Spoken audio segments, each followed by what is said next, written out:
বাংলাদেশের আগামীতে যিনি জনগণের ভোটে নির্বাচিত হবার আমরা আশা রাখি, আল্লাহর কাছে দোয়া চাই। মাসে বিদ্যুৎ খাতে কোনো উন্নতি করতে পারছেন? এই 9 মাসে ইন্ডাস্ট্রি খাতে, শিল্প খাতে আপনি কোনো উন্নতি করতে পারছেন? এই 9 মাসে আপনি কি আইন শৃঙ্খলার উন্নতি করতে পারছেন? এই 9 মাসে আপনি বিভিন্ন দাবি দেওয়ার সমস্যার সমাধান করতে পারছেন?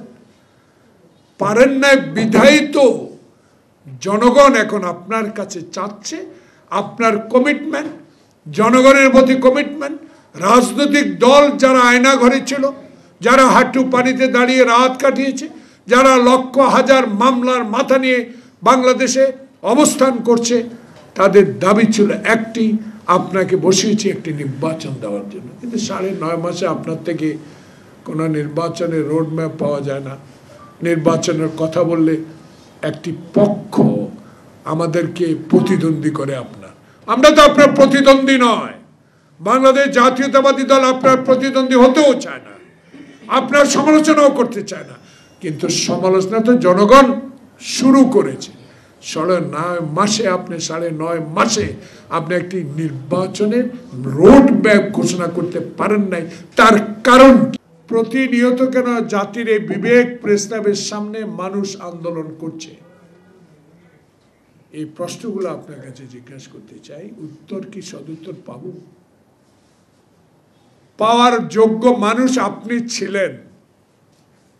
আমরা আশা করেছিলাম আপনি এই কথাগুলোর সাফ জবাব দিবেন। 17 বছরে যেই নেত্রী মিথ্যা কথা বলে দেশ শাসন করেছে, ক্ষমতা ব্যবহার করেছে, পুলিশকে ব্যবহার করেছে, আইন শৃঙ্খলা বাহিনীকে ব্যবহার করেছে, বিচার বিভাগকে ব্যবহার করে অনৈতিক রায় দিয়ে বাংলাদেশের অবিসংবাদিত নেত্রী দেশনেত্রী বেগম খালেদা জিয়াকে কারাগারে রেখেছে। বিএনপিকে ডেকেছেন, একই দিন আরেকটি দলকে আপনি ডেকেছেন, যেই দলের নিবন্ধন নাই, যেই দলের অস্তিত্ব কোনো কোথাও খুঁজে পাওয়া যায় না। ঢাকামুখী একটি রাজনৈতিক দলের কথায় যদি নির্বাচন বিলম্বিত করেন, এর দায়িত্ব তো আপনাকেই বহন করতে। পল্লী বিদ্যুৎ সমিতির লোকগুলো আজকে অনেকদিন বসে আছে কেন? সচিবালয় গত 2 দিন উত্তপ্ত কেন? ইশরাক আইনগত রায় পাওয়ার পরও তার সমর্থক বৃন্দ কেন ঢাকা দক্ষিণ সিটি কর্পোরেশনের সামনে অবস্থান নিচ্ছে?